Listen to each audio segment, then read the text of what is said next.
Bismillahirrahmanirrahim. Assalamu alaikum. Welcome back to Small Talk. I am going to talk about Tesla stock only today because there has few things that has taken place when it comes to Tesla. We did recently, I made a video a couple of days ago in which I mentioned that the US credit was downgraded from AAA to I think AA or 2A, I think it's called.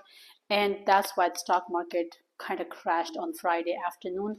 However, Tesla did go down a little bit, but then I also said that the sooner investors are going to realize that we already knew that US credit is with all the debts that we've been borrowing and all the bailouts that Federal Reserve has been offering into the to the economy, the credit rating of the US is not that great. And but investors process things very differently.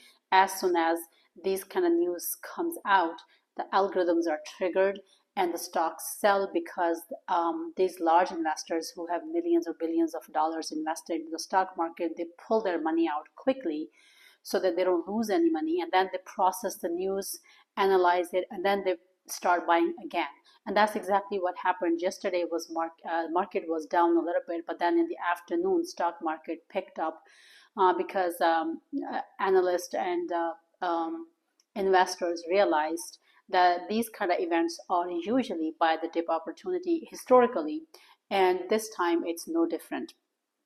Also, we also noticed that Jerome Powell has kind of gave an indicator that if needs be, and he sees if the data presents itself that it's time for us to cut rates, he wouldn't mind cutting the rates to all the way to zero, which obviously he said that he has to look at the data and look at the indicator in the next couple of months. So for June and July, I think he is going to look at the data, and then come September, he will cut rates. Which, if you watch my videos regularly, I did say so many times in the past that don't expect any rate cuts until the last half part of the year.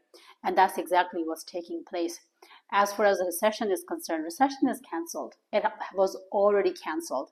I don't know what these analysts and some of these YouTubers are smoking, that they always talk about recession. Maybe that's what makes them look smarter, but they don't understand that your misrepresentation of the economy is not going to make you look smarter in the long run. It's going to make you look pretty dumb when there's no recession and people have missed on the opportunities that they could have availed while the stock market was down. They could have bought those dips and grew their wealth in the year when you've been fear mongering about recession. We have lived through recession, as Kathy Wood said. We had rolling recession, and then with this last dip when tariffs were imposed, even the people who were heavily invested into the stock market, the high-end consumer, has also felt the pain a little bit, and they felt the loss. And I think that was the final nail in the coffin, that we had reached the extreme recession at that point, and the recession is over now. People have bought those dips, and now market has been rallying since then, since we had a deal with China. Now back to Tesla. We didn't see much of a drop in Tesla stock, and I think the reason being is since Elon Musk announced that he is going to have his robo taxis up in June, stock market started rallying, and of course with the China deal as well, tariff deal, the stock markets, Tesla stock started to rally. During this downgrade in the credit, Tesla did drop a little bit, but then people started buying the dip very quickly, and then stock didn't really go that much down that much. It was at $250 today on Tuesday. Today there was and the reason being is I think everybody is ready to kind of buy the rumor, sell the news event, which they think that in June robo taxis are going to come out. But in my opinion, there will be no robo taxis in June. We all know Elon Musk by now. If you've been investing in Tesla stock and the stock market in general, he's a very highly spoken individual in the stock market. So people know his tendencies of over promising and under delivering. This promise will be delivered, but in my opinion, not in June. If it does, I will actually cherish that moment, and I will embrace it, and I'll be happy, and I'll be happy to be proven wrong for once. But I highly doubt that. But if I'm wrong, I couldn't be any happier. So people are, I think, gonna sell the news come towards end of May. Today, I read an interview of Elon Musk where he was in Qatar in an economic forum when he was asked questions about reducing sales in Europe and where the Tesla as a company going. He said, well, even though we have reduced our sales in Europe, but Tesla as a company is doing very well and is very strong, and Europe sales are not going to decide the fate of Tesla at all. And he said if you look at the stock price, that is a perfect scorecard to kind of give you an idea where the Tesla stands as of today. And he said the stock price is the indicator of Tesla as a company and its performance. When he was asked if he is going to be in Tesla for the next 5 years, he said, absolutely. However, I cannot guarantee. And then he laughed and he said, I could die, which we all know anything could happen unless something drastic happens. He plans on sticking with Tesla for the next 5 years, which kind of make the Tesla stock soar today and is running. He was also asked, I mean, there's also a debate going on about his $53 billion um, um, compensation package. And one of the judge in Delaware kind of wants to reconsider the package, and most of his package is based off of Tesla shares.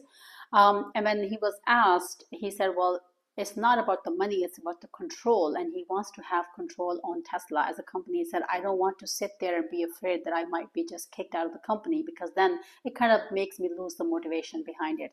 So, and then when he was asked about Delaware judge who is going to rule on his $53 billion pay package.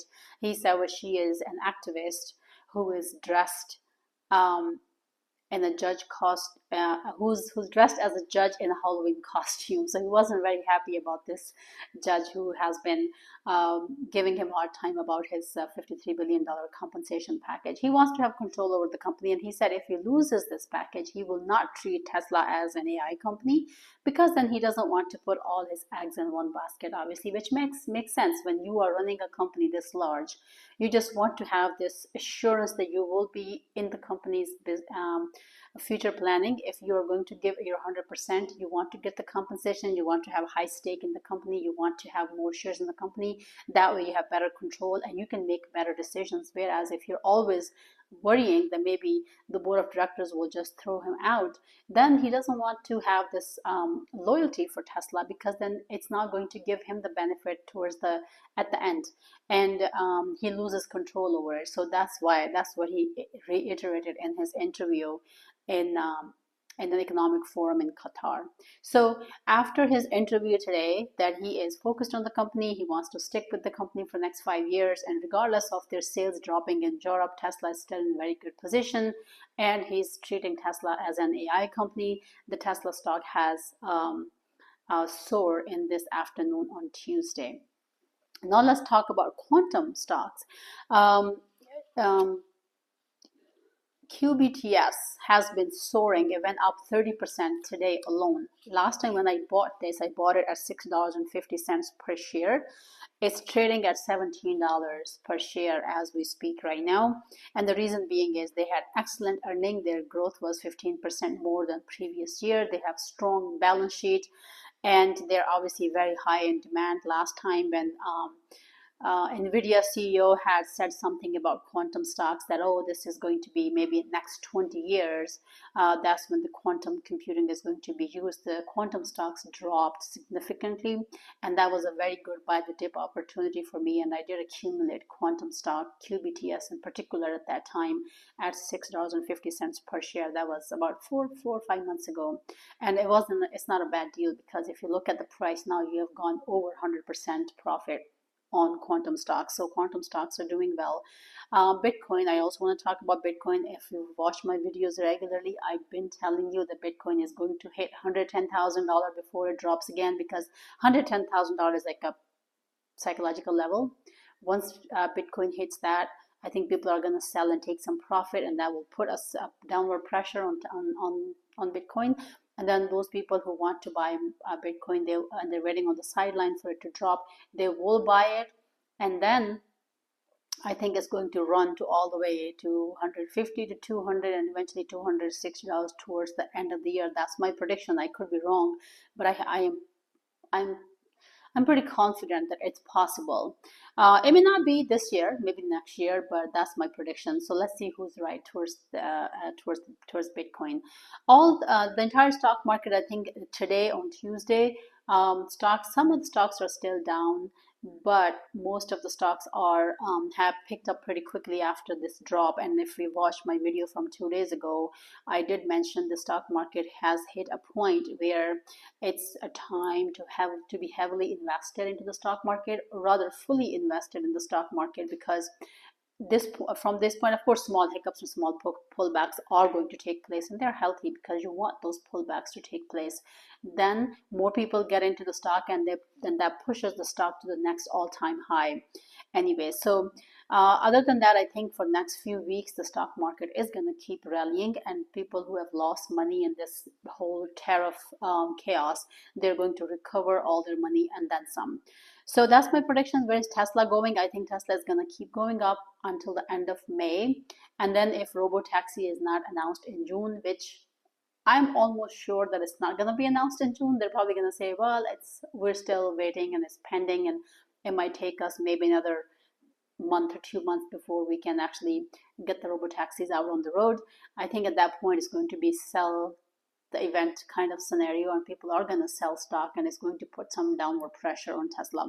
So not a personalized financial advice, but if you want to lock some of your profits at that point, feel free to do so, because stocks always drop and you always have an opportunity to get back in. So at least you don't lose whatever profit you've made. And if the stock goes up, you know, happy for those who will hold on to it, but then again, it will drop at some point and you will have an opportunity to get back into Tesla. Again, not personalized financial advice. Do what suits you best. As far as I'm concerned, I think I'm going to sell some of my shares towards the end of the month, unless things change and something drastic happens.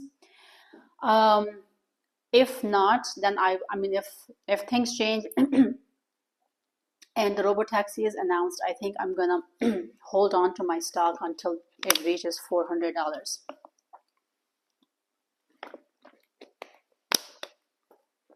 And then I will sell some of my shares and then I will still hold on to some of them, because the ultimate price target is, now the Redbush price target is like $450.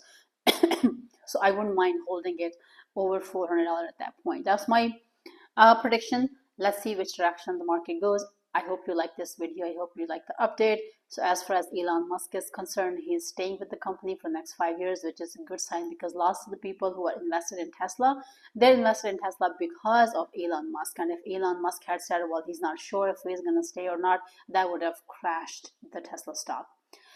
Give my video a thumbs up, subscribe to my channel if you haven't already. Take care, be safe, and go make some money.